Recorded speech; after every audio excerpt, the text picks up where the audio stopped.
നമസ്കാരം. എല്ലാ ദിവസവും വൈകിട്ട് 7 മണിക്കുള്ള മാർക്കറ്റ് ന്യൂസിലേക്ക് സ്വാഗതം. ഞാൻ സിയാദ് ഇല്ലിക്കൽ. ഇന്ന് നമ്മൾ മാർക്കറ്റിൽ കണ്ടത് ബുൾസും ബിയറും തമ്മിലുള്ള ശക്തമായൊരു വടംവലിയാണ്. വടംവലിയിൽ അവസാനം നേരിയ മുൻതൂക്കത്തോടെ ബുൾസ് ഇപ്പോൾ നിലവിൽ അവർ മുൻതൂക്കം ഉണ്ടെങ്കിൽ കൂടിയും മാർക്കറ്റിൽ സ്ഥിതിഗതികൾ വഷളായി തന്നെ തുടരുന്നുണ്ട്. കാരണം ഇന്ത്യ വിക്സ് ഇന്നും ഒരു 1% സ്പൈക്ക് രേഖപ്പെടുത്തി 18ലേക്ക് വന്നിരിക്കുകയാണ്. മാർക്കറ്റിലേക്ക് വരുമ്പോൾ രാവിലെ തന്നെ ഇന്നലെ മാർക്കറ്റിനെ ഷോർട്ട് ചെയ്ത ആളുകൾക്ക് പരിക്കുകളൊന്നും ഇല്ലാതെ തന്നെ ഇറങ്ങിപ്പോകാനുള്ള അവസരം രാവിലെ തന്നെ മാർക്കറ്റിൽ ഉണ്ടായിരുന്നു. കാരണം നിഫ്റ്റി ഏകദേശം ഒരു 50 മുതൽ 100 പോയിന്റ് വരെയുള്ള ഒരു ഗ്യാപ്പ് അപ്പ് എക്സ്പെക്ട് ചെയ്തെങ്കിൽ കൂടിയും നമ്മുടെ മാർക്കറ്റ് ഓപ്പൺ ആയപ്പോൾ നിഫ്റ്റി നമുക്ക് കിട്ടിയത് ഒരു വളരെ ഫ്ലാറ്റ് ആയിട്ടുള്ളൊരു ഓപ്പണിംഗ് ആണ്.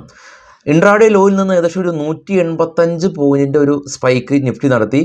പ്രധാനമായിട്ടും റിലയൻസ്, എയർടെൽ, ITC തുടങ്ങിയ കമ്പനീസ് നിഫ്റ്റിനെ മുകളിലേക്ക് പോകാനായിട്ട് ശക്തമായിട്ട് ഹെൽപ്പ് ചെയ്തിട്ടുണ്ട്. അതിനുശേഷം ഇൻട്രാഡേ ഹൈയിൽ നിന്ന് 185 പോയിന്റ് നിഫ്റ്റി ഉയർന്നു. പെട്ടെന്ന് ഒരു പ്രോഫിറ്റ് ബുക്കിംഗ് കണ്ടു. പിന്നെ മാർക്കറ്റ് കൺസോൾട്ടേറ്റ് ചെയ്തു. ഇന്ന് ബാങ്കിങ് സെക്ടർ വീക്കായിരുന്നു. കൊട്ടാക് ബാങ്കും ഇന്നലെ മികച്ച റിസൾട്ട് കൊണ്ടുവന്ന SBIന് ഇന്ന് മാർക്കറ്റിൽ യാതൊരു ചലനവും സൃഷ്ടിക്കാൻ സാധിച്ചില്ല. ഈ രണ്ട് കമ്പനികളും വീക്കായിരുന്നു. കൂടാതെ തന്നെ HDFC വീക്കായിരുന്നു. അതുകൊണ്ട് തന്നെ എൻറ്റയർ ഫിനാൻഷ്യൽ സെക്ടർ ഇന്ന് വീക്കായിരുന്നു. ബാങ്ക് നിഫ്റ്റി ആക്ച്വലി ഇന്ന് ക്ലോസ് ആയിരിക്കുന്നത് റെഡിലാണ്. ബാങ്ക് നിഫ്റ്റിയും ബാങ്ക് എക്സും റെഡിൽ ക്ലോസ് ചെയ്തപ്പോൾ നിഫ്റ്റിയും സെൻസെക്സും പോസിറ്റീവിൽ ക്ലോസ് ചെയ്യാനായിട്ട് സാധിച്ചിട്ടുണ്ട്. കൂടാതെ തന്നെ നിഫ്റ്റീനെ ഇനി ഫർദറായിട്ട് മുകളിലേക്ക് കൊണ്ടുപോകാനായിട്ട് നമ്മളുടെ ഇൻഫോസിസോ അതല്ലെങ്കിൽ TCSോ ഹെൽപ്പ് ചെയ്തതുമില്ല. അവരാണ് ഏറ്റവും കൂടുതൽ നിഫ്റ്റിനെ താഴെ ഇട്ടിട്ടുള്ളത്. നേരത്തെ പറഞ്ഞ ബാങ്കിങ് സെക്ടറിലുള്ള കമ്പനീസ് കൂടെ. മണപ്പുറം എല്ലാം തന്നെ ഇന്ന് ഗ്രീനിൽ ക്ലോസ് ചെയ്തിട്ടുണ്ട്. ഇനി നിങ്ങൾ ബാങ്ക് എക്സിലോ ഫിൻനിഫ്റ്റിയിലോ കയറിയ ആളുകൾ, ഈ ഒരു അടുത്ത എക്സ്പയറിയിൽ കയറിയ ആളുകളെ സംബന്ധിച്ച് ഈ ഒരു വീക്കെൻഡ് ഒട്ടും സുഖകരമല്ലാത്ത വീക്കെൻഡ് ആയിരിക്കും. കാരണം വളരെയധികം ടെൻഷനായി നമ്മൾ ഇരിക്കേണ്ടി വരും. ഡൽഹിയിൽ നിന്ന് വാർത്തകളൊക്കെ വരുന്നുണ്ട്. കെജ്രിവാളിന് ജൂൺ 1 വരെ ഇടക്കാല ജാമ്യമെല്ലാം തന്നെ അനുവദിച്ചിട്ടുണ്ട്. അതുപോലെ തന്നെ ഇലക്ഷൻ ഇനി വളരെ ശക്തമായിട്ട് തന്നെ മുന്നോട്ട് പോവുകയാണ്. പല കമൻറ്റുകളും കാര്യങ്ങളൊക്കെ മാർക്കറ്റിനെ വളരെ വലിയ രീതിയിൽ വോളറ്റിലിറ്റി കൂട്ടാനായിട്ട് സാധ്യതകളുണ്ട്.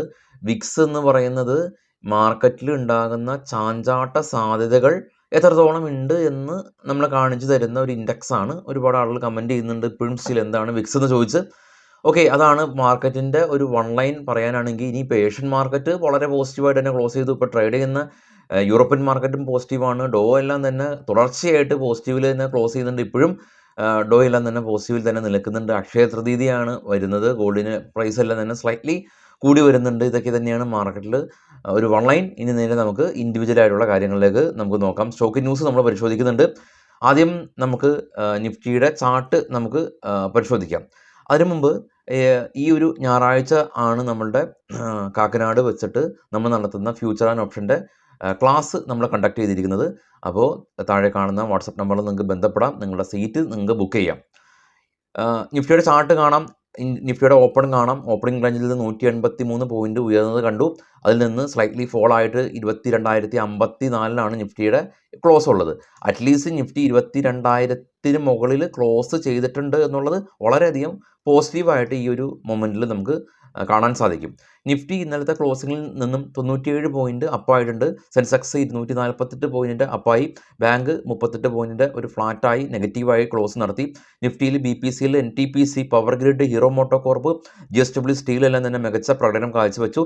TCS, Cipla, Kotak bank, L&T Mindtree, Infosys തുടങ്ങിയ കമ്പനീസ് പ്രോഫിറ്റ് ബുക്കിംഗ് കണ്ടു. ഗ്ലോബൽ മാർക്കറ്റിൽ കാണാം ഏറ്റവും ടോപ്പിൽ ബിറ്റ്കോയിൻ 1700 പോയിന്റ് ഉയർന്ന് 63,000. തൊട്ട് താഴെ ഗോൾഡ് $26 ഉയർന്ന് പെർ ഔൺസിന് $2,373. Brent oil 84. Australia, China, Korea, Japan പോസിറ്റീവിൽ അടച്ചു. ഡോ ഫ്യൂച്ചർ പോസിറ്റീവാണ്. India VIX 18. DAX, German, France, UK markets പോസിറ്റീവാണ്. എല്ലാം നമ്മൾ ഗ്ലോബൽ മാർക്കറ്റ് ഡിസ്കസ് ചെയ്തു. ഇനി നമുക്ക് സ്പെസിഫിക് ആയിട്ടുള്ള സ്റ്റോക്കുകളുടെ വാർത്തകളിലേക്ക് പോകാം.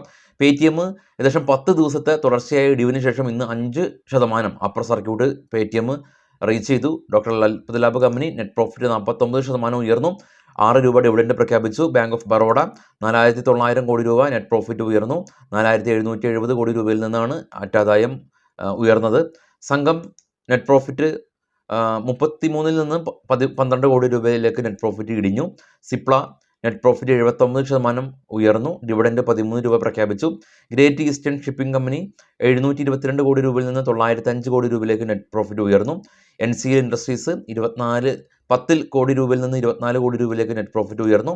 സഫയർ ഫുഡ്സ് 130 കോടി രൂപയിൽ നിന്ന് നെറ്റ് പ്രോഫിറ്റ് ശക്തമായിട്ട് ഇടിവ് രേഖപ്പെടുത്തി. കല്യാൺ സ്റ്റീൽ കമ്പനി 69 കോടി രൂപയിൽ നിന്ന് 62ലേക്ക് പ്രോഫിറ്റ് ഓൾമോസ്റ്റ് ഫ്ലാറ്റാണ്. ബജാജ് ഹിന്ദുസ്ഥാൻ ഷുഗർ കമ്പനി 130 കോടി രൂപയിൽ നിന്ന് 90 കോടി രൂപയിലേക്ക് നെറ്റ് പ്രോഫിറ്റ് ഇടിഞ്ഞു. വെങ്കീസ് ചിക്കൻ കമ്പനി 25 നിന്ന് 33 കോടി രൂപയിലേക്ക് നെറ്റ് പ്രോഫിറ്റ് വർദ്ധിച്ചു. പോളിക്യാബ് 428 നിന്ന് 550 കോടി രൂപയിലേക്ക് നെറ്റ് പ്രോഫിറ്റ് വർദ്ധിച്ചു. ക്വിസ് കോർപ്പറേഷൻ കമ്പനി 33 കോടി രൂപയിൽ നിന്ന് 94 കോടി രൂപയിലേക്ക് നെറ്റ് പ്രോഫിറ്റ് വർദ്ധിച്ചു. കമ്പനി 6 രൂപ ഡിവിഡൻഡ് പ്രഖ്യാപിച്ചിട്ടുണ്ട്.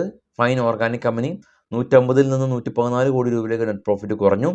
Intellect Design Arena company profit കുറഞ്ഞതുകൊണ്ട് 15% ഒരു ഫോളാണ് ഉണ്ടാക്കിയിട്ടുള്ളത്. അപ്പോൾ നമ്മൾ മാർക്കറ്റിലേക്ക് വീണ്ടും തിരികെ വരുമ്പോൾ ഇതാണ് മാർക്കറ്റിലുള്ള ഇന്നത്തെ സ്റ്റോക്കുകളുടെ വാർത്തകൾ. മാർക്കറ്റിന് നമ്മൾ ഡിസ്കസ് ചെയ്തു. ഇനി നമുക്ക് ഞായറാഴ്ച വൈകിട്ട് 7 മണിക്കാണ് നമ്മുടെ മാർക്കറ്റ് ഔട്ട്ലുക്ക് ഉള്ളത്. വരും ആഴ്ചയിലെ മാർക്കറ്റിനെ സ്വാധീനിക്കുന്ന പ്രധാന പോയിന്റുകൾ നമ്മൾ ഡിസ്കസ് ചെയ്യുന്നുണ്ട്. അപ്പോൾ ഞായറാഴ്ച വൈകിട്ട് 7 മണിക്ക് മാർക്കറ്റ് ഔട്ട്ലുക്കായിട്ട് കാണാം. 2 ദിവസം വീക്കെൻഡ് ദിനം ആശംസിക്കുന്നു. എല്ലാവർക്കും ശുഭരാത്രി നേരുന്നു. Thank you.